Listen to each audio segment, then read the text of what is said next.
cover a lot of dressage disasters here at Dressage Hub, but this one hits a little different, and I want to talk about why. Now, for the most part, I keep my opinion out of the dressage disasters, and I just put them up for you to share and discuss.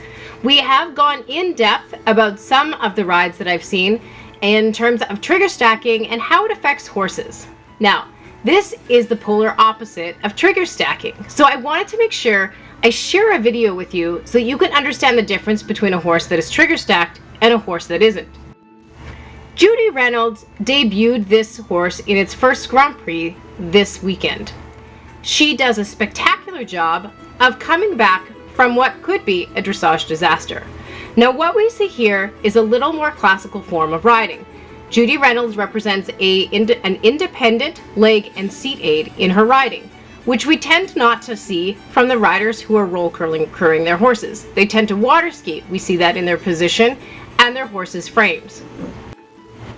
Using an independent seat and hand allows your horse to make mistakes within the frame and actually allows you to correct them quicker. The other thing that we're going to see here right away is that when her horse makes some mistakes, it's clear that the horse has been allowed to make mistakes in a correct fashion and then corrected, rather than a horse that when it makes a mistake fears for its life and starts to run like the wind.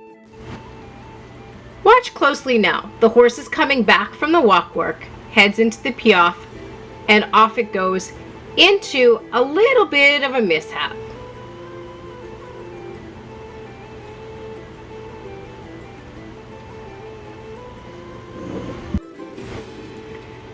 Judy takes a moment to settle the horse but gets right back to work. There's no punishment, it's just back to work, makes the correction correctly, and keeps riding. She soothes him and reassures him and thanks him for coming back in the corner.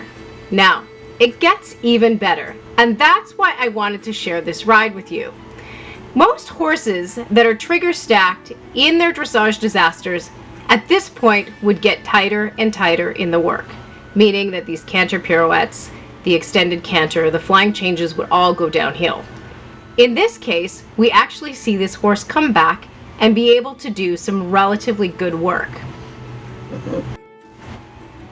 Again, I'm not here to nitpick this ride, mostly because it is a Grand Prix debut, and I feel like any horse that is doing its Grand Prix debut should be allowed to do its Grand Prix debut with the mistakes and some tension that is there. Now, here's where it gets really cool. She comes down, does her line of changes, and then really dives in deep. But you see the horse stays relatively relaxed, as much as it was relaxed before the dressage disaster. But this is my favorite part. She comes down center line here and goes for it. Full throttle down the center line. This is a relationship built on trust. The ability to bring this horse back right into the piaffe on the spot is also spectacular.